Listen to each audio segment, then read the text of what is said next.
Buenos días, a continuación haremos una explicación teórica y construcción de los laboratorios 8 y 9 que constan de un motor eléctrico y un generador eléctrico. Además, nuestro equipo de trabajo está compuesto por Luis Enrique Carmona Anzola, Joan Sebastián Clavijo Castiblanco y Laura Manuela Flores Moncaliano. Los materiales usados fueron madera, soportes de metal, cobre, cable de alimentación, imanes, aluminio, cables conductores y cinta aislante. En cuanto a su construcción, fue necesario ubicar los soportes, ubicar el imán, hacer la construcción de la bobina que va adentro y por último ensamblarlo. De esta forma podemos ver el funcionamiento.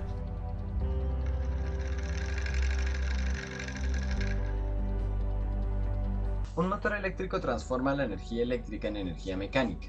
Un motor de corriente continua se compone de dos partes principales. Un rotor, que es la parte rotacional del motor y contiene el eje y puede contener un conjunto de bobinas o de imanes permanentes. Y un estator, que es la parte fija y estructural del motor, que puede tener imanes permanentes o bobinas. De manera general, se puede decir que al introducir una corriente directa en las bobinas se genera un campo magnético que interactúa con los imanes permanentes, dando paso a fuerzas de torsión en el rotor y generando así el giro. Es importante aclarar que las fuerzas existirán hasta que el campo magnético en el rotor se alinee con el campo magnético del estator. En la imagen se puede ver un ejemplo sencillo de un motor de corriente directa. En este caso, el estator está formado por dos imanes permanentes y el rotor es una espira de material conductor conectado a dos placas aisladas eléctricamente que cierran el circuito con un par de escobillas conectadas a una fuente de voltaje directo. Se puede dividir la espira en dos partes, según el eje de rotación del motor. Cuando el circuito está cerrado, se generan las fuerzas magnéticas en sentido positivo en un lado de la espira y en el opuesto en el otro lado, hasta que el campo magnético en la espira y los imanes permanentes se alineen. Para lograr el movimiento constante e ininterrumpido se utiliza el conmutador.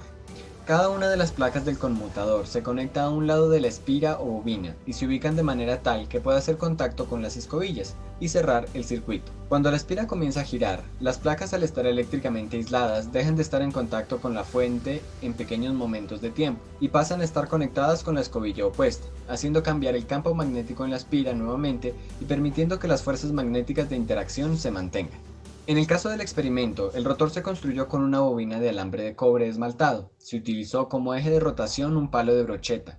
Para el estator se utilizaron dos soportes metálicos aislados de la bobina sujetados a una base de madera y se hizo uso de un imán permanente para generar el campo magnético fijo. Los materiales necesarios son madera, tornillos y tuercas, CDs, pegante, un motor eléctrico, una tapa de plástico, cables, una bombilla LED y una banda de goma.